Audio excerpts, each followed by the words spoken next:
ગુજરાત સરકારના આદિજાતિ વિકાસ મંત્રાલય દ્વારા જનજાતિના વિદ્યાર્થીઓની પોસ્ટ મેટ્રિક શિષ્યવૃત્તિ બંધ કરાતા વિદ્યાર્થી સંગઠન દ્વારા વિરોધ કરવામાં આવી રહ્યો છે।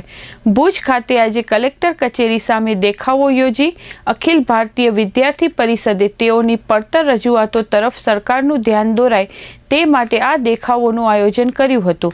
અખિલ ભારતીય વિદ્યાર્થી પરિષદના આગેવાનોએ જણાવ્યું હતું કે હાલ ગુજરાતમાં 28 લો કોલેજ ગેરંટેડ સ્કૂલો છે અને વિદ્યાર્થીઓએ આવી સ્કૂલોમાં એડમિશન લીધા હતા, પણ આ સ્કૂલોની માન્યતા રદ થતાં સંકુલના સંચાલકોએ કોર્ટમાં કેસ કરેલ છે। આ વહીવટી પ્રક્રિયાનો ભોગ વિદ્યાર્થીઓ બને છે અને સ્કૂલમાં એડમિશન મેળવી અભ્યાસ કરનારા વિદ્યાર્થીઓના BCIના નંબર જનરેટ થતા નથી, જેથી સનદ મેળવવામાં મુશ્કેલી ઊભી થયેલ છે।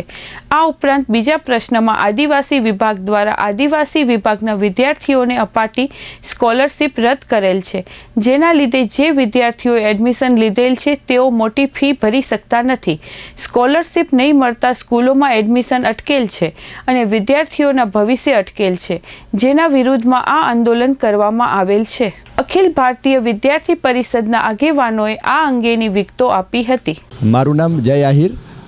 અખિલ ભારતીય વિદ્યાર્થી પરિષદ કચ્છ પૂર્વ જિલ્લા સંયોજક। આજે અખિલ ભારતીય વિદ્યાર્થી પરિષદ દ્વારા સમગ્ર ગુજરાતની અંદર કલેક્ટર કચેરી ખાતે આપણે બે વિષયો, એક તો લો કોલેજના એડમિશનનો વિષય, આપ સૌને ધ્યાન છે કે 28 જેટલી ગ્રાન્ટીનેડ લો કોલેજ આખા ગુજરાતની અંદર 28 જેટલી ગ્રાન્ટીનેડ લો કોલેજના એડમિશન આ વખત માટે અમુક કેવું કે ગ્રાન્ટીનેડ લો કોલેજના જે અમુક ફીસ હોય, BCI બાર કાઉન્સિલ ઓફ ઇન્ડિયાની જે ફીસ હોય એ અમુક સમયે ન ભર્યા હોવાથી એ એમની માન્યતા રદ કરી હતી। એમના માન્યતા રદ કર્યા બાદ જે કોલેજો હતી એ સામે BCI સામે કોર્ટની અંદર કેસ કરેલો। એ કેસ લાંબુ ચાલતા વિદ્યાર્થીઓનું તો ભવિષ્ય ગૂંચવાણું આખા વર્ષનું, પણ સાથે સાથે જે કોલેજોમાં જે વિદ્યાર્થીઓ ભણતા હતા ને જે વિદ્યાર્થીઓ પાસ આઉટ કરેલ છે એમની BCIની એક્ઝામ આ વખતની એ એક્ઝામ તો આમ તો લેવડાઈ છે, પણ જે BCIનું એનરોલમેન્ટ કરવાનું આવે, એનરોલમેન્ટ નંબર જનરેટ થાય, એ નંબર જનરેટ નથી થયા, એટલે એના પણ સનદ અટકે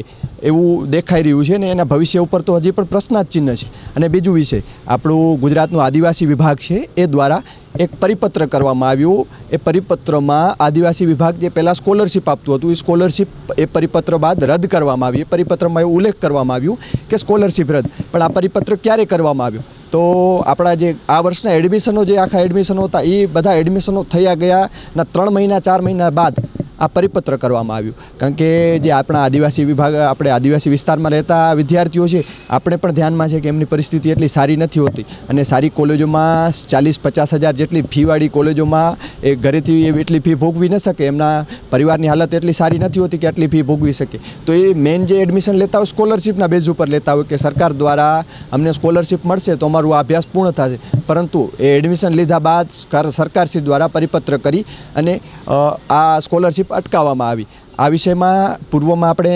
2500-3000 વિદ્યાર્થીઓની સંખ્યા સાથે ગાંધીનગર બિરસા ભવન ખાતે પણ આપણે વિરોધ પ્રદર્શન કરેલું અને કલેક્ટરશ્રીને આખા ગુજરાતભરમાંથી જિલ્લા કલેક્ટરના માધ્યમે ગુજરાત સરકારને આપણે આવેદન આપેલું, પણ એ આવેદનનું કંઈ જવાબ ના આવતા કંઈ વિદ્યાર્થીઓનું ભવિષ્ય અને એક તો લો કોલેજવાળા વિષયમાં વિદ્યાર્થીઓનું ભવિષ્ય અને સાથે સાથે એ વિષયમાં આદિવાસી આપણા જે ભાઈઓ છે, આપણા ભાઈ બહેનો જે ભણતા વિદ્યાર્થીઓ છે એમની સ્કોલરશિપ અટકાવવામાં જે આવી હતી એના વિરુદ્ધ, એટલે કે આજરોજ કચ્છના જિલ્લા કલેક્ટરશ્રીના ઓફિસ સામે આપણે આંદોલન કર્યું હતું, જેનાથી સરકારની આંખ જાગે અને આ બે પેન્ડિંગ નિર્ણયો છે એ જલ્દીથી જલ્દી લેવામાં આવે।